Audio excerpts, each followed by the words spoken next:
where the St. Mike's and the embassy kind of have a great relationship as of late in particular, and we're just delighted that we can have Jillian here. I was talking to John Biden a few weeks ago, our deputy head of mission at the embassy, and he was saying how much, how St. Mike's is a friend to the embassy essentially, and we're delighted to be that friend. We're delighted to be a home for the embassy whenever they come to Toronto, and I see Janice is here today, Janice McGann, our new Consul General, and we're delighted as well that we can have that relationship with the consulate here as well. Whenever they do come to, or whenever the embassy comes down, it's just great to have events like this again in person as well. Just delighted you're all here. I think you're all here for a particular reason. I can stand here and talk about Jillian and list her honours and the achievements she's had and the things she's done over the last 25 years, and I will do that, but it's not from the point of view of trying to make you believe that she's a very important person or anything like that, or that she's the expert, which she is. But I think you can tell from her list of achievements or the roles in which she's had that there's clearly themes emanating from that in terms of compassion and willingness to work with a particular group of people. I won't go through all of them, but Director of the European Movement Ireland, Chief Executive of the Children's Rights Alliance, Chief Commissioner of the Irish Girl Guides, we were just talking about there and how bad my sense of direction is, President of the National Youth Council of Ireland. On top of all that, she co-founded the European Youth Forums at the same time. And all of that mentioned, I think it's clearly obvious that there's a willingness to help people on a very human level, and as well to kind of a sense of empathy to work with younger and I would say weaker people, or more vulnerable people, I would say, to a certain degree. And we're grateful that she's chosen to come with us today. And on top of all that, I didn't mention that she's a former Irish Senator, and obviously an expert in genealogy, and that's the main reason we're here, that she established genealogy.ie, and we're delighted that she's here to share some of the unique stories relating to Canada today. I think I read somewhere as well that you were awarded from the President of France, no doubt, the Chevalier de l'Ordre National du Mérite, which is, I would say, not too many Irish citizens have that award. It's bestowed upon someone by the French President for distinguished civil and military. I presume yours was civil and not military. Which French president? I can't remember. You can't remember? Yeah, no problem. It wasn't that important, obviously. But just to show the amount of work that she's been involved in. But we're delighted she's here today, and I'm not going to talk any longer. Really looking forward to talk on a selfish level. I'm delighted you all came here as well to listen. So thanks very much. Welcome officially to St. Mike's, Jillian Van Turnhout.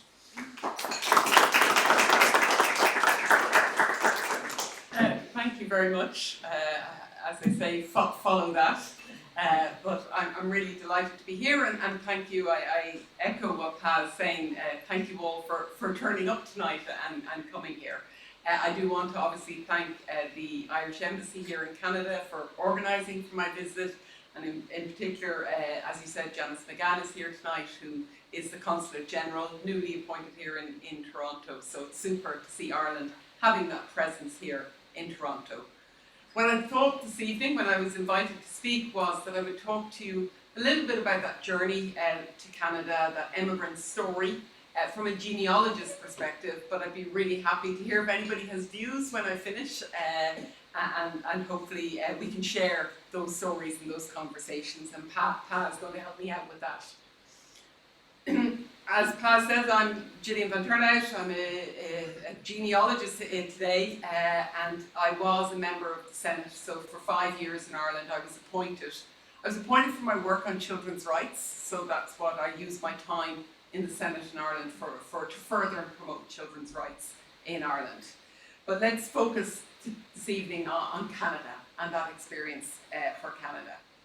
So I took a quote from the ambassador. Actually, he did an article recently about that Irish in Canada and that experience. And as Eamon said, as the first dominion of the Commonwealth, Canada was the future that Ireland never had due to the abolition of the Irish Parliament in 1800, the failure to restore it in the subsequent 120 years, and the paradigm shift, the Easter Rising that led us to the Irish independence. And I think it's really good. He encapsulates quite a lot in that quote. And in preparing for today, I was looking to see how many people in Canada actually identify as Irish or understand their Irish roots, and I do believe there is a little bit of an awakening. So I looked at your statistics from 2016, where in Canada they asked people about if they felt that they were Irish, along with lots of other identities, and they could only choose one. So these figures are actually quite understated, that if you see that 13.5% of Canadians have put down Irish, and it was first time as well Canadians could actually say they were Canadians, which I get it, you're Canadians. So actually it's a really understated figure of how many there are Irish here, and being in Ontario, it's actually quite significant how many people, as we will see. And in fact, one historian has said if you look at the figure for Quebec, he thinks would be more about like 40% would believe that they came, that they were Irish, and as you can see, they had an interesting journey. And if we look at people over the generations coming, if we go right back to 1815, 1820, that green piece at the bottom there, that's Irish people coming to Canada. So we can actually see, so that green piece, the blue is the US of A, and a lot of people immediately think of the US when we're talking about genealogy and Irish people emigrating. But actually quite a significant number, particularly in that period of 1815 to 1850 and up to 1870, huge numbers came over from Ireland. And I want to really focus in on them this evening to just help you understand what I've learned in preparing for today. And it's not a story that we've told often enough in Ireland, and I'm hoping that the work being done here by the Embassy will bring light to that and help people understand. So the first Irish people who came to Canada, actually, they went to France first. So it's said. So that they actually went to France, and then from France, they came to Canada. About 100 families or so in the 16th century. They are 17th century, so they actually came here to join the forces against the British. Being the Irish, we'll always find a good fight and join one side and take up that cause. But they did come, and they settled in New France, as Quebec was called at that time. It was New France. And the earliest, there's been a lot of talk about who was the first Irish-born immigrant in Canada, and it's attributed to Cornelius O'Brennan. And it's really fascinating, and actually one of his descendants has done a huge amount of work, which I've referenced there, about who was this Cornelius, and that he was born in 1632 in Desanzenay. I'm not doing the pronunciation right, but actually when you start researching and trying to understand, he actually believes his name was Tig Cornelius O'Brennan. So you can see how the name over time, and when we're talking about genealogy, we get very fixed on the name of an ancestor or fixed on a surname. They didn't likely write, they were probably illiterates. So the names were on pronunciation. So sometimes I'm saying to people, just say out the name out loud and try and understand what they would have said. Talk to local people about the dialects. And then if you look at where he came from, and I absolutely agree with his descendant and looking at the research, he thinks that he came from Dessart in County Kilkenny, which is on the River Dineen. So actually if you start then saying out loud, where did he say he came from? It's Dessart on the Dineen. So it's actually, that's probably over time, it just got slightly disrupted, and that was it. So he is officially our first Irish-born Canadian. Most people would know about the Irish who went to Newfoundland. So the fishing, they went over every year, and they went home to Ireland. So it's not that they immediately went out to stay in Newfoundland. And they went over, it was a great season, you got paid a lot from County Waterford in particular, Southeast Ireland, really went out and did that. And then over time, especially at the end of the 18th century, they decided maybe we could stay here, maybe we can stay a bit longer, actually become more part of this new Canada and this new country that was being forming. And we certainly saw it after the independence of the USA, like after the 1812, we see a lot more of Canada trying to attract people in and trying to get people to come, and we'll talk about those different generations coming in, but also Irish people looking for new places that they can go. So Canada did start to become more proactive in trying to attract certain types of Irish to come to their lands. And we definitely see it here, as I said, in Upper Canada and in Ontario, So they're saying that in between 1815 and 1845, there was a growth of 10% of the population were Irish coming. And you know, in 1815, they were 20% of the increase, and they were 15% of the population in 1842. And if we look at that from 1815 to up to about 1830, they were mainly from the north of Ireland, Ulster. They were mainly Protestants who were coming and to be part. And many of those Protestants had previously come from Scotland. So they'd come from Scotland, were planted into Northern Ireland, and then wanted a better life and to come here to Canada. But actually after the 1830s, we see a big change, and actually the number of Catholics start to come and come to Canada because, you know, we saw in Quebec, you know, it was a Catholic country. Many of those in Ireland were still having difficulties being Catholic. You know, there was an oppression of that. So they came and for the new opportunities. And we know every province has a different story. You know, as I said about Newfoundland, it was fishing industry. And we see the timber trade had a big impact on immigration. Why? Because the timber went to Europe on the boats. There was empty boats. So what do you put back on empty boats? People. So we bring them back. So that's actually a lot of Irish people got great fares, and they came over to try here. Some came to Canada to get to the USA, but many came to stay in Canada. As I said, Quebec was open to Catholics. And Ontario, a lot of Irish loved Ontario because its land, its climate, it wasn't totally strange for us, and it was really quite welcoming. So actually they said that Ontario was the most Irish of the provinces, and many settled in Ottawa Valley, the Rideau Canal, all the infrastructure that we see that the Irish contributed to build, we don't always talk about. And if we look, I found this map of looking at Ontario and understanding that we know that at least 600,000 Irish people came between 1831 and 1851. And a number of those, we have this idea that it was just men. Actually, a significant number of females. I'm very interested in the female genealogy as well, because we tend to get, females get airbrushed out of records. They take their husband's surname, and people forget that they had their own name and their own history. A lot of, and out of the females, there were over half were female. A third of those were single females, because they had no future in Ireland. They had no prospects. They could get a job here as a servant, as a maid, and work here, and it was seemed to be a real progression. So if we look between 1825 and 1845, 60% of all immigrants to Canada were Irish. Like, it's a phenomenal number of people who are coming here. And we don't always see that, but, you know, Canada was part of Britain, so it was a great way for the Irish to come and be part of that. And if we look at Toronto's population, you know, it went from 1,700 to 9,000 in that early decade. But by 1851, 31,000 were Irish. And they, you know, some people called it Irish Town.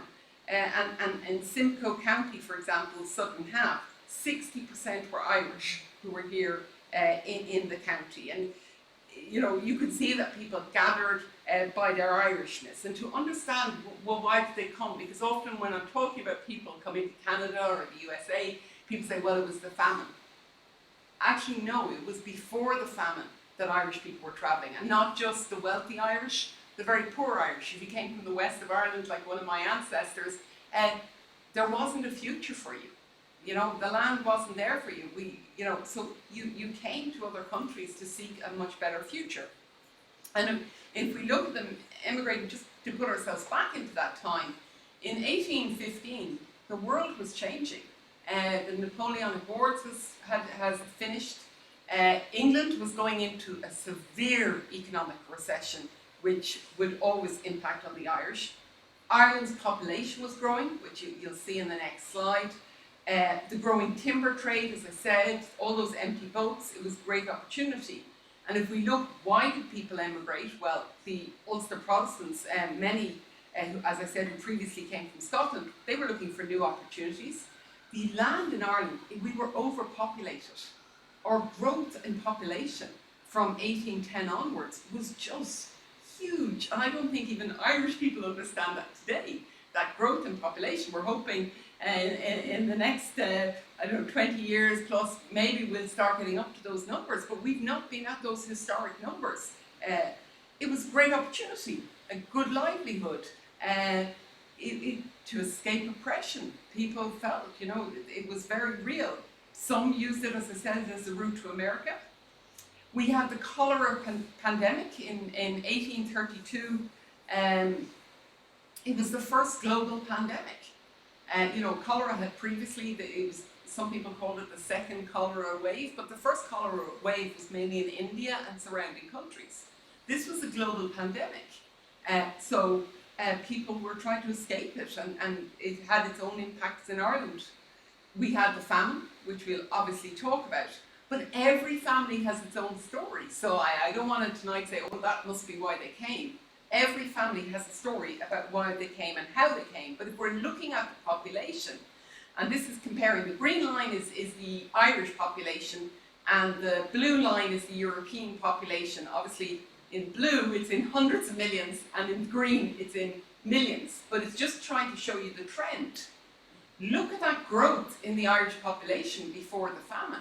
Like, it just was going up. So it meant land was, so many people. We were the second most populous country in Europe at that time. By 1840, we didn't have the space, which seems very difficult for us to understand. But there was just so many Irish people. And as I said, it compared against the trend in Europe, that wasn't what was happening. But because obviously of the famine, that huge dip in our population, because of people emigrating, people dying, we're only beginning to be coming back up to where that trajectory would bring us. But it did have a huge impact on us. And in fact, there's a journalist, and he was a Limerick-born Nicholas Flood Davin, and he said, this was in 1877, and just to understand, he said, men have come here who were unable to spell, who never tasted meat, because even in that time our diet was potatoes, that was it, who never knew what it was like to have a shoe to their foot in Ireland. And they tell me they're masters of 1, 2, 3,000 acres, as the case may be, of the finest land in Canada.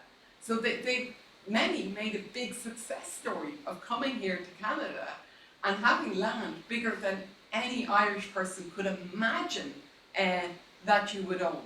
So there was, as I said, a real push to try and attract Irish people to go to Canada, and I've looked at many different newspapers, and every weekday you can see these ads in the newspapers. So in 1817 there was this ad: Upper Canada is now the most flourishing part of the continent of America, where the farmer will on his arrival receive 1 to 1,000 acres of land, proportionate to the number, free of rent and taxes forever. Now, I'd love if you were a descendant that you could go back and see, could you get free of taxes forever?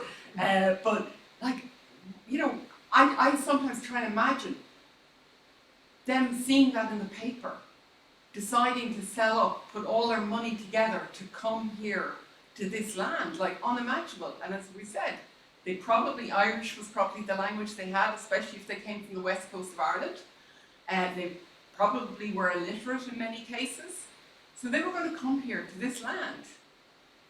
Language was different, everything was different, but yet they did it. So sometimes I think when I'm taking on a new adventure or doing something, going, hey, my ancestors did a lot more than I've ever done, so we got this, we can do this. So people were attracted, as I said, mainly from the north of Ireland first, up to about 1830. Then I've mentioned to you about the cholera epidemic, and it was, look, people didn't know, it was scary. Maybe we have more resonance now because we've all been through a global pandemic. Maybe if I was talking to you 5 years ago, you'd go, yeah, okay. But actually that idea, in the papers, you see these weekly death tolls of, cholera has now reached Belfast. We're hoping that we can stop it spreading. And cholera has now reached, Derry. Cholera has reached. So we're seeing this. And Canada was hoping that they could stop cholera getting here to Canada, but we see in the Canadian newspapers, also in 1832, how disappointed they are that cholera has now reached our lands, has reached our shores. And people were trying to desperately understand this disease. And it's why the Canadians decided they build, or they have a quarantine station. So they put Le Gros-Île there, and it was near Quebec. So they said, because it was cholera, they were trying to stop cholera coming into the country. So they put it on the island, and they made it a quarantine station for immigrants. And many of our ancestors came through that island. That's where they were quarantined first. So we see in 1832, 51,746 immigrants were from Ireland and England. And they only processed 62,000 immigrants that year. So like, this is where we need to understand the figures of how many were coming from Ireland and England. And as I said, the station didn't work. Cholera did come to Canada. It was a global pandemic. It was our first global pandemic. And so, you know, Le Gros-Île was there, and it remained there up to 1937, and we'll come back to it when I tell you a little bit about the famine years. But before we get there, I do want to mention this time of 1840s, 1830s, 1840s, and we have this, one of your Governor Generals of Canada, and he was saying that you know, and it was clear that the majority of inhabitants were illiterate. You know, obviously Canada was attracting them in, and we see all these immigrants coming in who were only enabled to pay their passage through help from friends. And Lord Sydenham said the emigrants of 1841 were said to be of the better type, though the governor declared that they were only to first work on roads. So bring them in, all right, but we'll test them out on the roads first before we trust whether they can do anything else here in Canada. There were some good landlords, a few of them, about 10 of them, who did bring their tenants. So because, remember, this population is going up, it's going up hugely. So they couldn't afford to have all these people here. So they said, look, we'll pay your passage to go to Canada. And the Canadian government had some schemes as well. So we actually see from 1826 onwards, they're starting to pay the passage of some of their tenants to come here to Canada. And in fact, you know, it increases, as I show you there in the numbers, and they do that up to 1870. So some of your ancestors may have had their passage paid in order to get here and to be part of it. And I want to just focus in on one of them. He came from County Clare, and I know Pad's from County Clare as well, but I didn't pick it for that reason. But he paid for about $1,500 to come here to Canada between 1839 and 1847. And as I said, he was one of 10 landlords who provided this relief for his tenants. Now, before we do hail him as a hero though, he wasn't necessarily that hero, because people locally criticised him, and Dublin criticised him, because if his tenants didn't take the passage, they were evicted. So neighbouring farms and tenants felt that they were being impacted because they had to pay for the workhouse for these people. And he argued that he gave everybody a chance to come. So he gave everybody an opportunity, but if they didn't take the opportunity, they were out on their ear. And he said, look, I'm trying to send these people, I'm trying to help these people. And in fact, I saw a letter in the Clare Journal in 1844, and one of the many signatories is my third great-grandfather, Patrick Hassett. And they were praising this Colonel George Wyndham for his kindness that he's evinced towards the working classes. And I was going, why is my third great-grandfather thanking this landlord? I thought the Irish were not supposed to like the landlords, but here he is being one of many signatories. But in fact, it helped me understand, as I probed a little bit further, of what happened to my third great-uncle, who was, as a genealogist, you're never finished finding your family history, and he was really elusive. I could not find where had he gone in the world. He was born around 1820.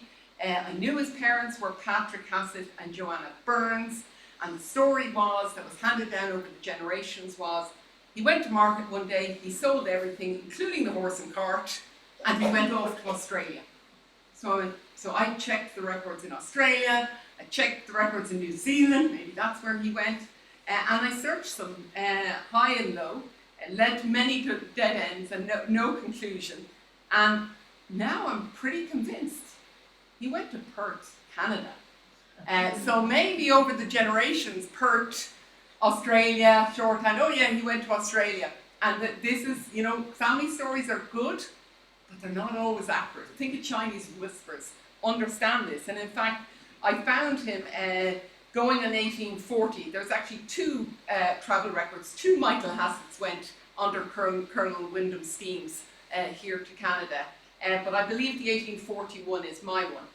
Because I was able to find him. I found his debt record in 1898 in St. Mary's in Perth in Canada. Clearly his age is absolutely correct, everything is right about him. And then I found the census for 1861 for St. Mary's in Perth. He's listed with his wife. Who's living next door? The Burns. Remember, his mother's name is a Burns name. And I found many other different records. I'm not going to bore you with my whole family history.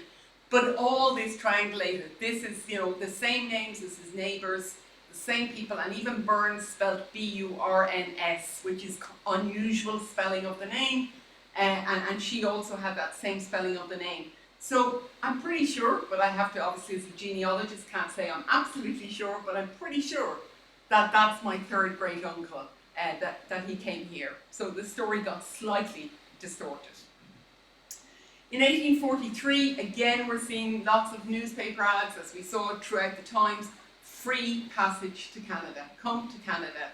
And just imagine them reading the papers and seeing these papers, which would be stuck up on walls, and understanding what they are. So you could come here and you could have improved farms with buildings ready for immediate occupation, or unimproved ones. But the roads are all in place, the mills are there, the schools are there, the churches are there, and it really goes into detail about it. But you had to pay up before you left Ireland, you had to pay.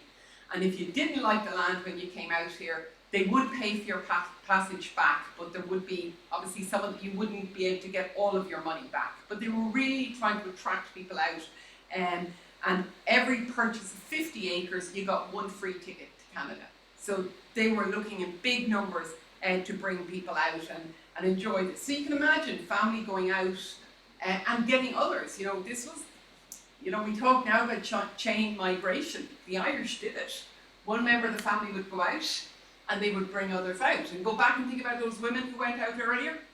When families were, the stories are very clear, when families were deciding who would first go out, you could trust the female. So they'd send her out because she'd send money home for the next to come out. So, we often see this, and that's how they got the next generation out and or brought out a sibling or brought out the parents. And then obviously we hit to the time of the famine, which we're all very aware of, from 1845 to 1850, but there was still hope in 1845 that maybe this potato blight, it's a once-off. Potato blight actually the Irish had for decades, for a year at a time or in different places in Ireland. So people weren't alarmed in 1845. It was upsetting because that was their diet, that's all they ate was potatoes, and huge amounts of potatoes, but it wasn't, they had stores because they were used to having a bad season. But 1847, Black 47, we know during that time about 1 million people died and about 1 million people fled the country.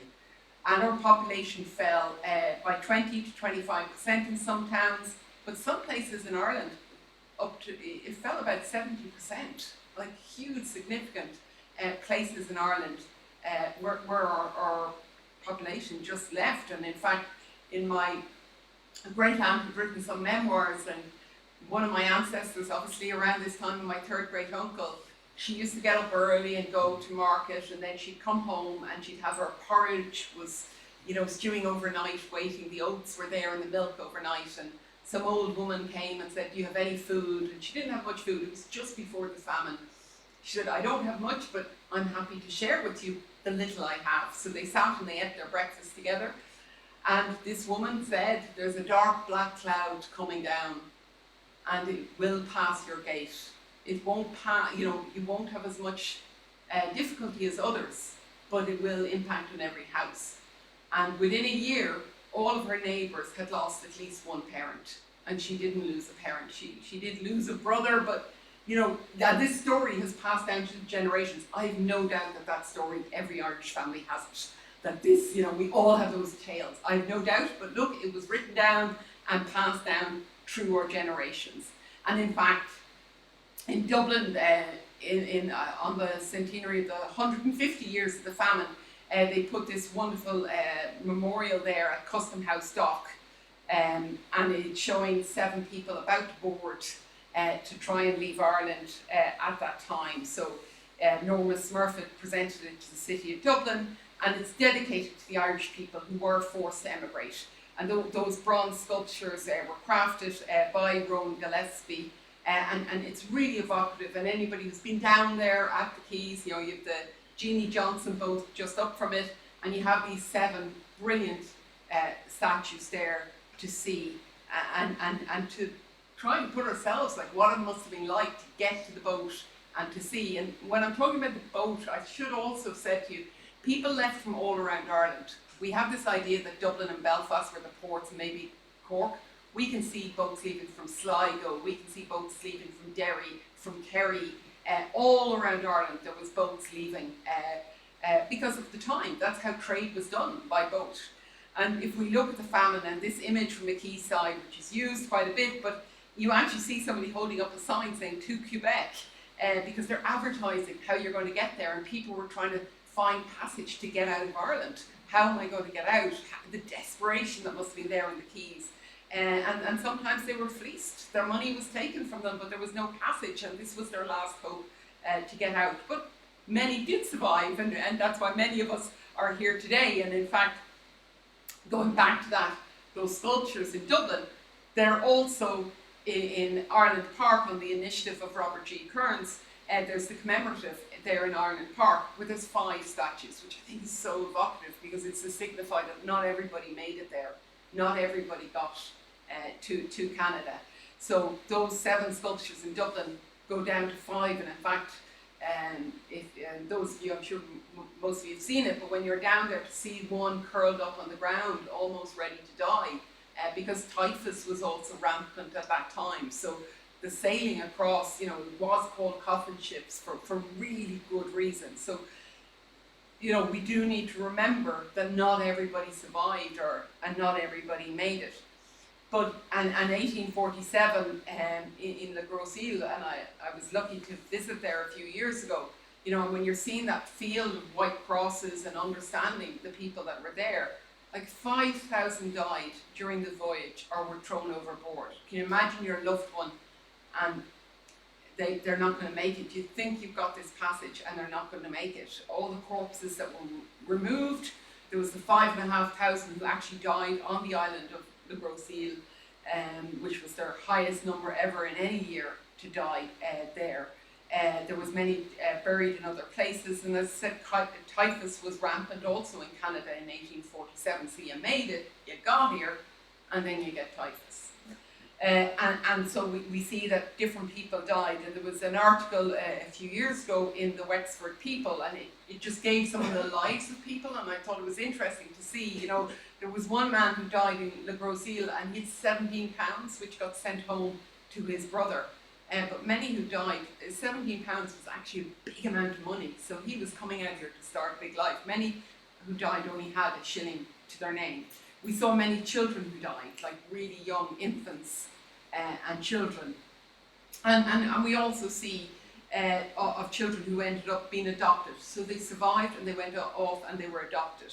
So we know in that 1847 to 1848, because my children's rights hat will always look to see where the children are, 619 children and young people were kept at an orphanage, and they were then adopted, and many had brilliant and successful lives and were brought in.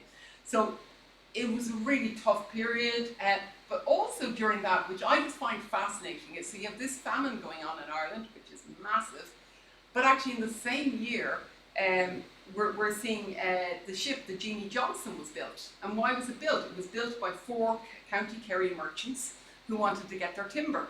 So they built this ship, commissioned for this ship to be built, because they wanted to continue their trade going. So there was other life still happening while we have such a desperate thing happening. So they built because they wanted, and you can go on, the replica ship is in Dublin now, but you can go on to the Jeannie Johnson and actually see what it was like to be in that really small ship and understanding what it was like to come to Canada. But they were going, well, we need timber here in Kerry, we're going to have our own ship, we'll ship it over and we'll get people to buy tickets to go to Canada to pay for the ship to go back. Good Kerry men, making sure that they were getting their return on their investment. And then we come into the 1870s and we continue again to see these advertisements. So we're seeing this free land grant, so the Canadian government are getting much more active about trying to get people out. There's sailings every Wednesday to come here to Canada, like from Ireland. Brilliant, pretty superb and brilliant. And I wonder actually, one of the people who did come out is a bishop, your first bishop, Archbishop of Toronto. He came out here. He was based in Lucan. He's actually originally from Monaghan. Some people say Fermanagh, so I think he must be on the borderline because people don't tend to get the county wrong. But in Ireland we have, in the 1930s, they had a folklore commission schools project. And they went to every school in Ireland, well not every school in Ireland, but many schools in Ireland, and it's all online, so you can look it up. But they asked children to go and talk to the older people and get the stories. And they collected all this rich resource of stories, and they're now all online. So you can go to the Folklore Commission, and I just put in, like, I was just looking for Toronto or Ontario, so I could tell you a good story here. And then I find this story of the first Archbishop of Toronto, and it goes on and tells all about him. And who he was, all told by local people who knew him. Like, my father knew this man, and he went to Toronto. And again, we see now we're asked assisted passage to Manitoba, assisted passage to Canada, and also Australia they're offering, and you can have free passage. So here we have in the 1880s and 1883, Midland Tribune, so it's a middle of Ireland type paper. They're advertising, come here, we'll assist you to come here to be part of this land. So part of my work is trying to help people understand where they came from in Ireland. And one of my first clients when I set up genealogy.ie in 2016 is this lovely man, Jim Hamilton. And in preparing for today, I just looked him up because I've been back and forth to him on email correspondence in 2016. He sounded a lovely man. I didn't know what he looked like, but I do now because unfortunately Jim died in 2019.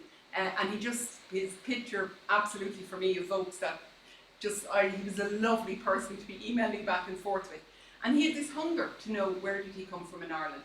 He was very proud that he was 73 years married to Jean, his wife. That was absolutely, he'd tell me on a few occasions.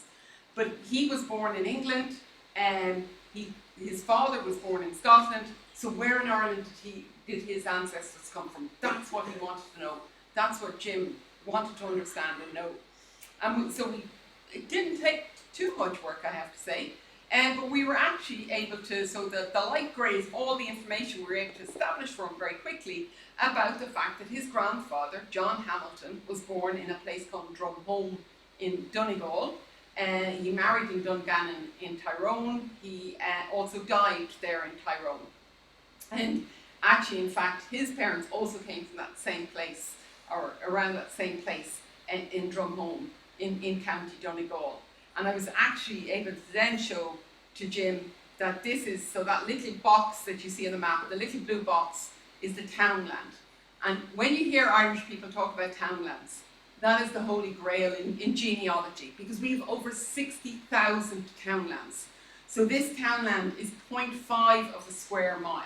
So you can't get more precise. You tended to have maybe 10, 15 people, families living in a townland. So we're really able to zone in on townlands. If an Irish person ever tells you the townland they came from, or the county they came from, they won't get it wrong. They will absolutely have it right. We get a lot of things wrong, but we never get the county we're from and the townland. So if you can't find the townland, it's superb. And the last person I want to talk to you about is a research I more recently did. It actually started off with an address. I was doing research on a place in Marlborough Street for a client, and it included 1916, which was the time of our Easter Rising, and much of that area got burnt down as part of the Easter Rising, as part of the aftermath. And our National Archives, as part of our commemorations, they digitise records called the Property Losses Committee records. And for this property, but then I found for lots of property, this Bertie Arkle of the Priory of Augustus Avenue, Toronto, she made several claims to the Irish government to get money back.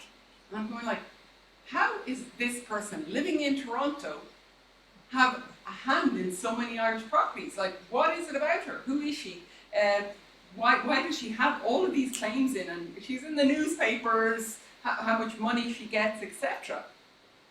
So, being the genealogist, I had to look in. So, actually, she was born, she says in England, but I'm now convinced she was born in Ireland, because other records show that for her. So, but this is her death certificate where she says England. Her age greatly varies over different records, okay? So, big time varies. And I'm just going to say, it's not just the women whose ages vary in records. The men are equally can do it.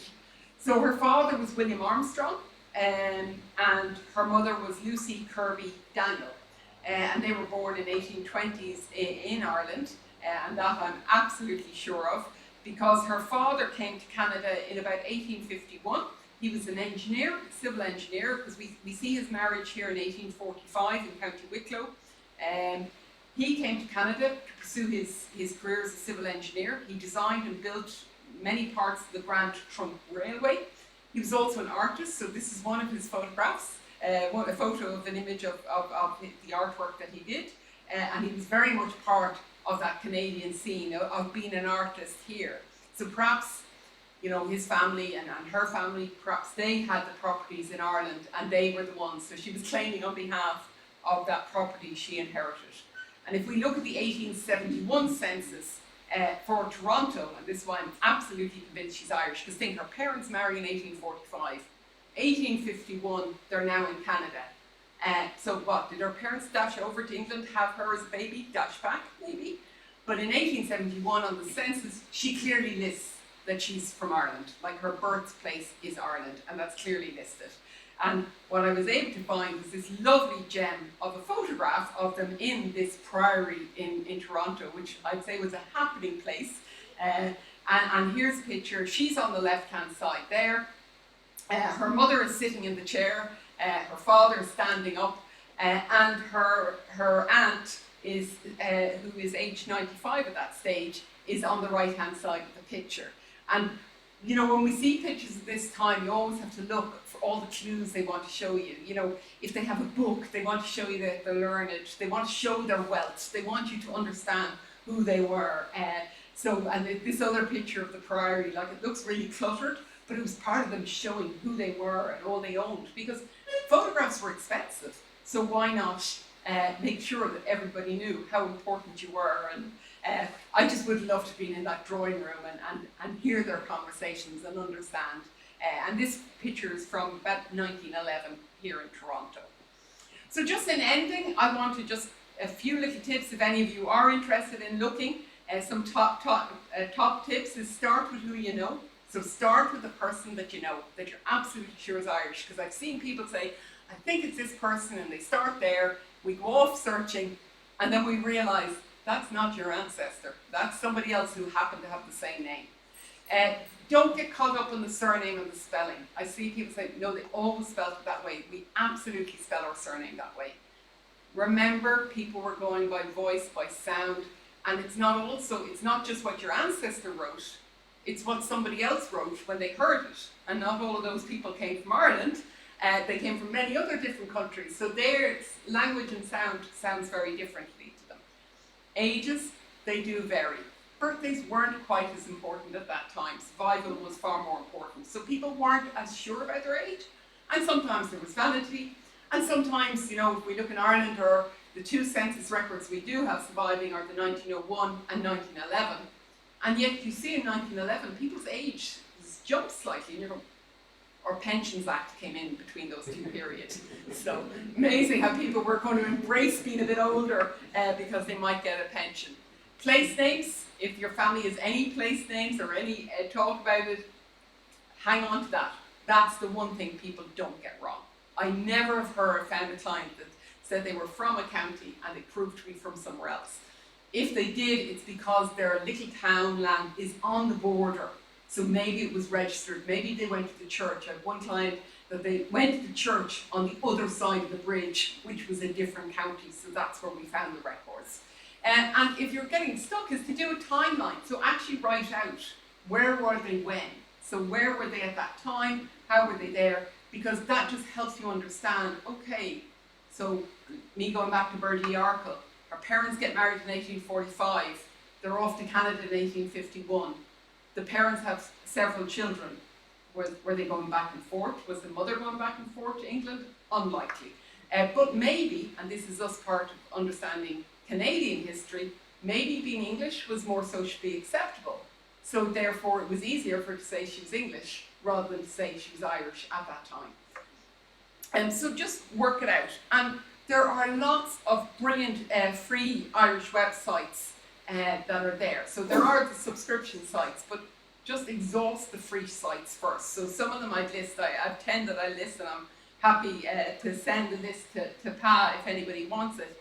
The National Archives, they have brilliant records in Ireland from our 1901 and 1911 census, but they have wills indexes, they have tide allotment books, which are land records from 1825. And Ireland, land is important to us, as it is everywhere, but land records are there. And there's irishgenealogy.ie. I know I'm genealogy.ie. irishgenealogy.ie is the government website. So they have some parish records for Cork, Kerry and Dublin, but they also have all birth, marriage and death records free for within certain periods from 1864 onwards. We've our National Library who have fabulous records. The Public Records Office of Northern Ireland has also put more and more records online. We have what we call Griffith's Valuation. Well, it is called Griffith's Valuation because a great guy, Griffith, they did a whole survey in Ireland of land. So in 1850s, they went around to every townland, every map. There's brilliant maps of every single townland in Ireland, who was living there, how much acres they had, what rates they paid. So that is all there and free for you.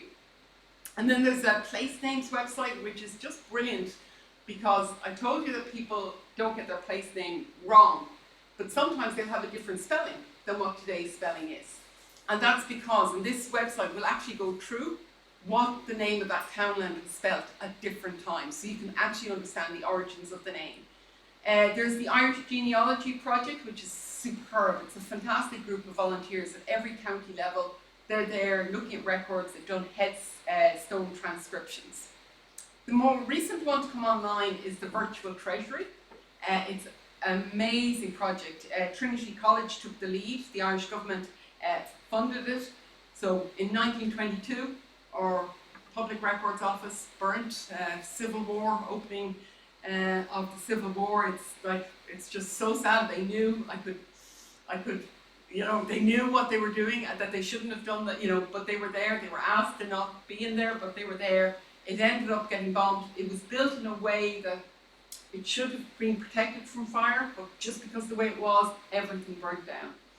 So all our records for hundreds of years were burnt. And now they've tried to reimagine it. They've managed to they've reopened apparently when it was burnt. It took many, many weeks and months.